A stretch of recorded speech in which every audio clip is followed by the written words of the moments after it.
لو أنزلنا هذا القرآن على جبل لرأيته خاشعا أنزلنا هذا القرآن على جبل لرأيته خاشعا أنزلنا هذا القرآن على جبل لرأيته خاشعا متصدعا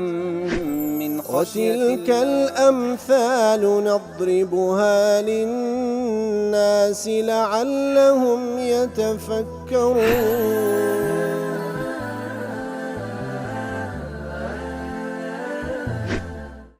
الحمد لله والصلاة والسلام على رسول الله وعلى آله وصحبه ومن والاه. السلام عليكم ورحمة الله. برزان خوش حالم لواني نوصدتو هجده لوانا كان تفسير القرآن في رزبين وخزمتان ومن بس رزامن دي رب العالمين وهي دار مئوي آزي السودي ليول بقرن. أعوذ بالله من الشيطان الرجيم. بسم الله الرحمن الرحيم. إن تستفتحوا فقد جاءكم الفتح وإن تنتهوا فهو خير لكم وإن تعودوا نعد ولن تغني عنكم فئتكم شيئا ولو كثرت وأن الله مع المؤمنين.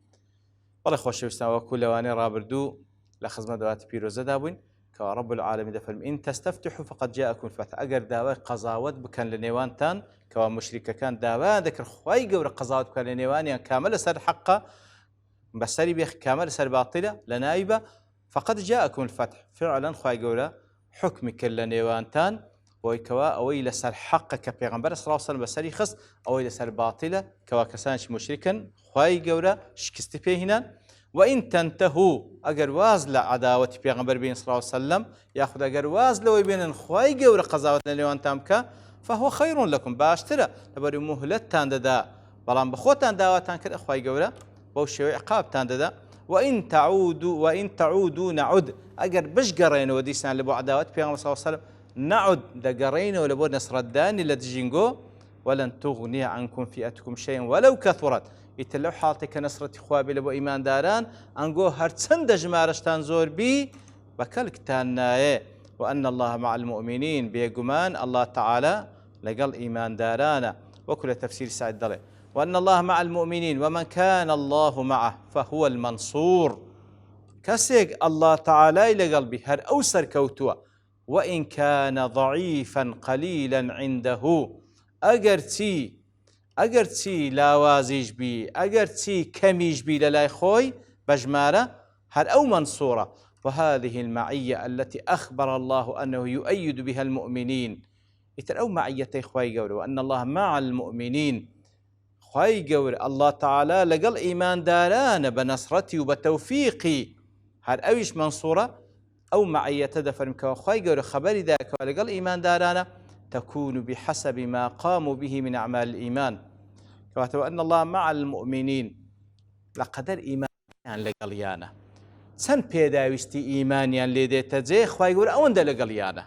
سن بيداوستي إيمانيا لدي تجي أو هند لقل يانا. ابتدى فإذا أديل العدو على المؤمن في بعض الأوقات أجر سيل هندك كاتكان كافر كان زال دبن بسر إيمان داران فليس ذلك إلا تفريطا من المؤمنين.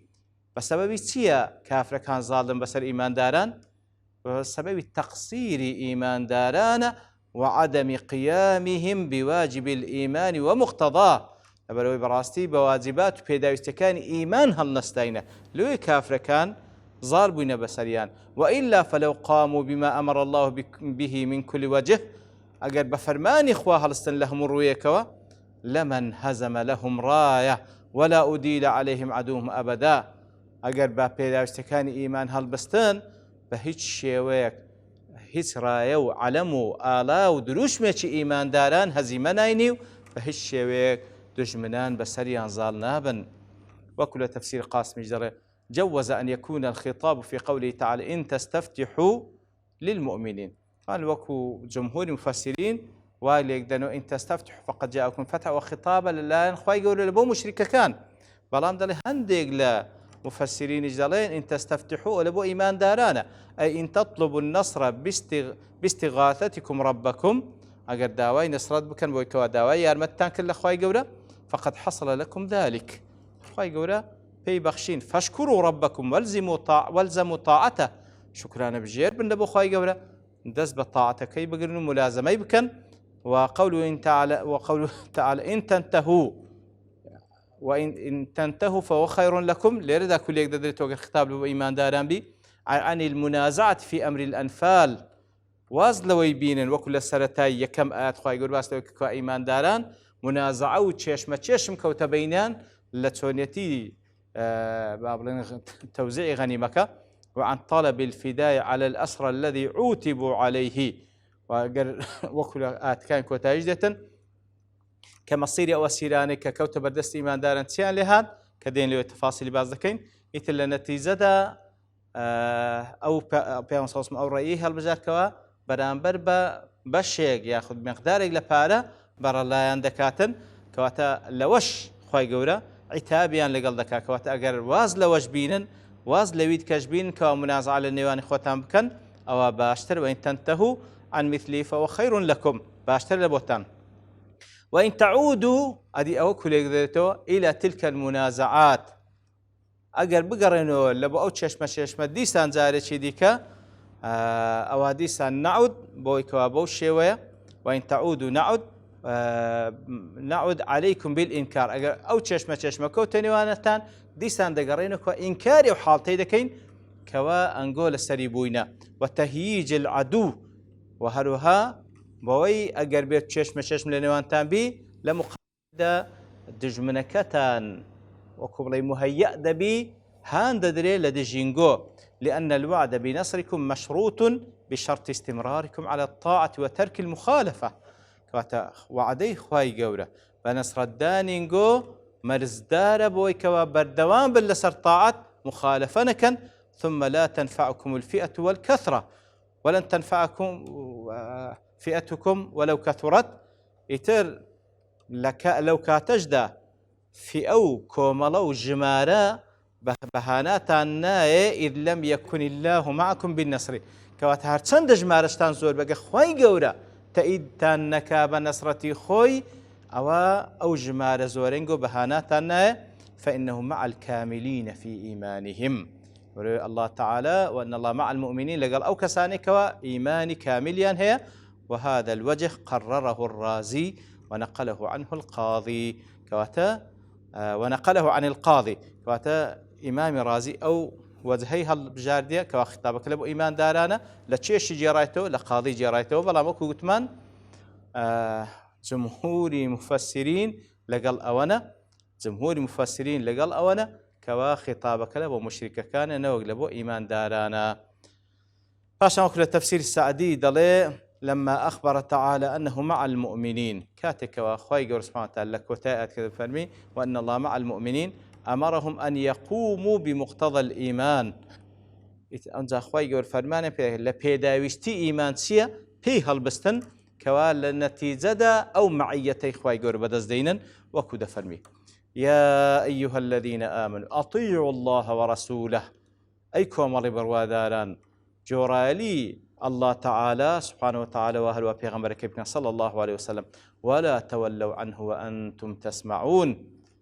يتر تولى مكن وبشتي تي مكن لكاتك دا تسمعون أو قرآن تنجيل دبك وفرمان دك جورالي بيغمبر كبنا صلى الله عليه وسلم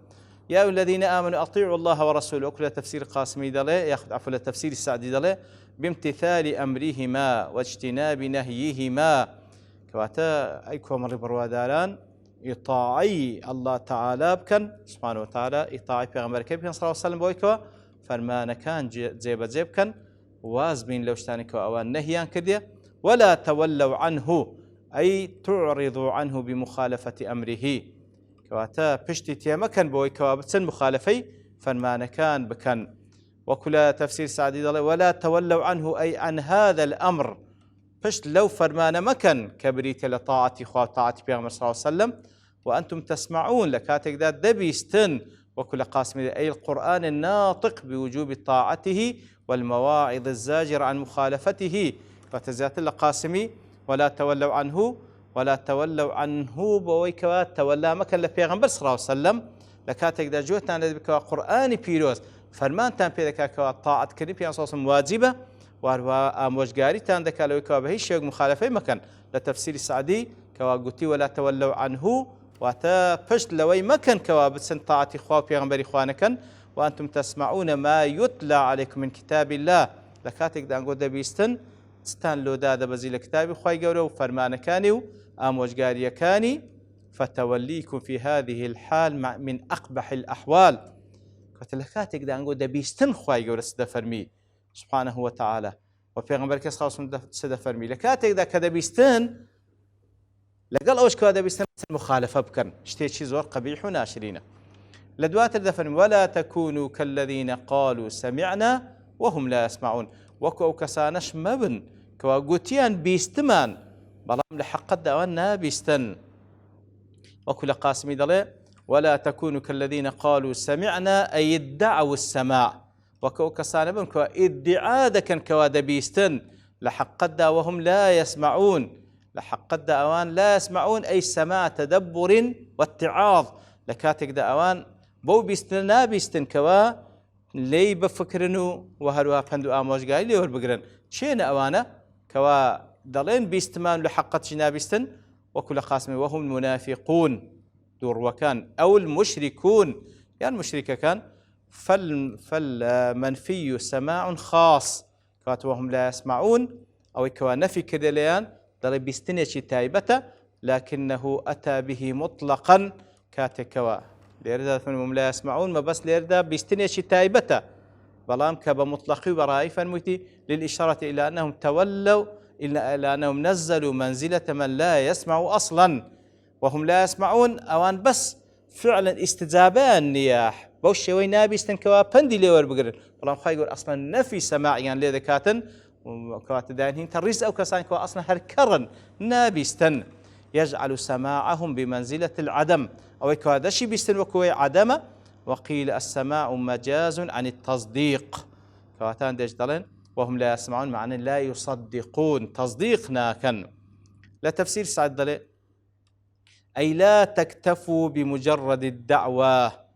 ولا تكونوا كالذين قالوا سمعنا وكسان من كواد دلين بيستمان ادعاء بكن كوا بيستيان بلان سبيستينك الخالية التي لا حقة لها ادعاء يشتاق دا كان كوا حيث حقيقتين فإنها حالة لا يرضاها الله ولا رسوله كوا حالتك وان ادعاء كان دبيستن برام لحقت بيستنيك نية كوا استجابة لدوا دابي والتدبري تدابي فندي لورجيليو بو كوا استجابيها بلدواي او كوا دبيستن كوا تا ادعاء اشتاق مكان كوا لحقت وجودي نية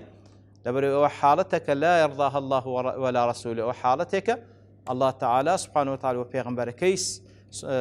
صلى الله عليه وسلم بيرازين فليس الإيمان بالتمني والتحلي إيمان وكو قولي حسن بصري نبى التمنية نبى تحلية نبى تمناية بتمناية بس بلي أمن أتمنى ذلك وكدلي لدلوة إيمانم هي وبلام كارو كردو وشمني أتمنى ذا كم ليم قبول بك نبى تحليشة دلك خاليبي وبس خوم برازين مو بالظاهري بكردو ساكا نبى التمنية نبى التحلية نبى فقط بدلنا خواي يقول لي قبول لك أنا فقط بخرازان وش بكردوا ولكنه ما وقر في القلوب وصدقته الأعمال رميك مطلوبة أو إيمانك لدل زيجير بكارو كردوش بيسلميني إنذا خواي سبحانه وتعالى دواء بين تعالى سوء حال المشبه بهم خواي سبحانه وتعالى بس لحال أو كسان دكاتن كواد دلين سمعنا وهم لا يسمعون مبالغة في التحذير وتأكد زور تحذير ما أمكن يكون كمينة أو حالته وتقريرا للنهي وهرواب الرياري زياتر جسد نابي أو هابنانجو كوابلين سمعنا وهم لا يسمعون كاتك كذا فرمي إن شر الدواب عند الله خرابترين دواب خرابترين أو مخلوقات يعني كوالا صروا زوين شينا عند الله لا الله تعالى الصم البكم الذين لا يعقلون أواني كوا كرن برانبر بحق أواني كوا لالن برانبر بحق أواني كوا عقلیان نییە حەقی پێ ئیدراک بکەن. ئیتر دیارە مفەسرین تەفسیل بەو ئاەتە دەدەن وەکو باقی ئاەتەکانی تر کەوا مەبەست لێرەدا کەسانێکی بێ باوەڕە کەوا ئەو جێە و ئەو زمانە و ئەو عەقلە و ئەو جەواریحە کە خوای گەورە پێیانی بەخشیە لە بۆ حەق بەکاری ناینەن لێ خوای گەورە بە شەڕت دەوا باسییان دەکا خراپترینی ئەو مەخلوقاتانێ لەسەر ڕووی زەوینە خوای گەورە پەناماندا کە لەوانی داهاتوو دێنەوە خزمەتی و زیاتر باسییان لێوە دەکەین. وصلى الله وسلم على نبينا محمد وعلى آله وصحبه أجمعين وآخر دعوانا الحمد لله رب العالمين. لو أنزلنا هذا القرآن على جبل لرأيته خاشعا أنزلنا هذا القرآن على جبل لرأيته خاشعا أنزلنا هذا القرآن على جبل لرأيته خاشعا متصدعا من خشية وتلك الأمثال نضربها للناس لعلهم يتفكرون.